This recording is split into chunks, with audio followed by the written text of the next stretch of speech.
فلسطین تمام امت مسلمہ کے لیے ایک مقدس ملک ہے۔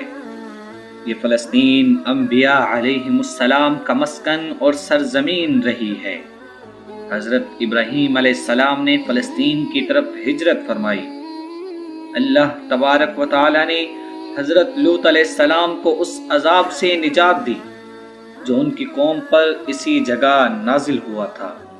حضرت داؤد علیہ السلام نے سرزمین پر سکونت رکھی اور یہیں اپنا ایک محراب بھی تعمیر فرمایا۔ حضرت سلیمان علیہ السلام اسی ملک میں بیٹھ کر ساری دنیا پر حکومت فرمایا کرتے تھے۔ چونٹی کا وہ مشہور قصہ جس میں ایک چونٹی نے اپنے باقی ساتھیوں سے کہا تھا، اے چونٹیوں اپنے بلوں میں گھس جاؤ، یہیں اس ملک میں واقع اسقلان شہر کی ایک وادی میں پیش آیا تھا جس کا نام بعد میں وادی نمل چونٹیوں کی وادی رکھ دیا گیا تھا۔ حضرت زکریا علیہ السلام کا محراب بھی اسی شہر میں ہے۔ حضرت موسیٰ علیہ السلام نے اس ملک کے بارے میں اپنے ساتھیوں سے کہا تھا کہ اس مقدس شہر میں داخل ہو جاؤ۔ انہوں نے اس شہر کو مقدس، اس شہر کے شرک سے پاک ہونے اور انبیاء علیہم السلام کا مسکن ہونے کی وجہ سے کہا تھا۔ حضرت عیسیٰ علیہ السلام کو جب ان کی قوم نے قتل کرنا چاہا تو اللہ تبارک و تعالی نے انہیں اسی شہر سے آسمان پر اٹھایا تھا۔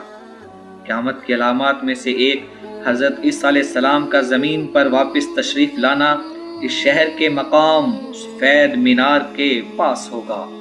اسی شہر کے ہی مقام باب لد پر حضرت عیسیٰ علیہ السلام مسیح دجال کو قتل کریں گے۔ فلسطین ہی ارض محشر ہے۔ اسی شہر سے ہی یاجوج و ماجوج کا زمین میں قتال اور فساد کا کام شروع ہوگا۔ اسی شہر میں وقوع پذیر ہونے والے قصوں میں سے ایک قصہ طالوت اور جالوت کا بھی ہے۔ فلسطین کو نماز کی فرضیت کے بعد مسلمانوں کا قبلہ اول ہونے کا اعزاز بھی حاصل ہے۔ حضور اکرم صلی اللہ علیہ وآلہ وسلم معراج کی رات آسمان پر لے جانے سے پہلے مکہ مکرمہ سے یہاں بیت المقدس لائے گئے۔ سرکار دو عالم صلی اللہ علیہ وآلہ وسلم کی ابتدا میں انبیاء علیہم السلام نے یہاں نماز ادا فرمائی۔ اسی طرح فلسطین ایک بار پھر سارے انبیاء کا مسکن بن گیا۔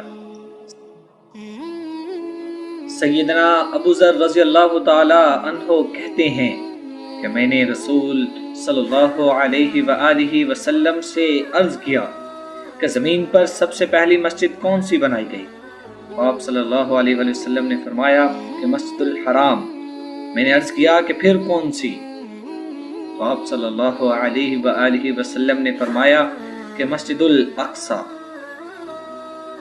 فلسطین کی عظمت کا اندازہ اس بات سے بھی لگایا جا سکتا ہے کہ یہاں پر پڑھے جانے والی ہر نماز کا اجر 500 گنا تک بڑھا کر دیا جاتا ہے۔ قرآن پاک کی یہ آیت مبارکہ وَلَقَدْ كَتَبْنَا فِي الزُّبُورِ مِن بَعْدِ الذِّكْرِ أَنَّ الْأَرْضَ يَرِثُهَا عِبَادِيَ الصَّالِحُونَ سے یہ استدلال لیا گیا ہے کہ امت محمد حقیقت میں اس مقدس سرزمین کی وارث ہے۔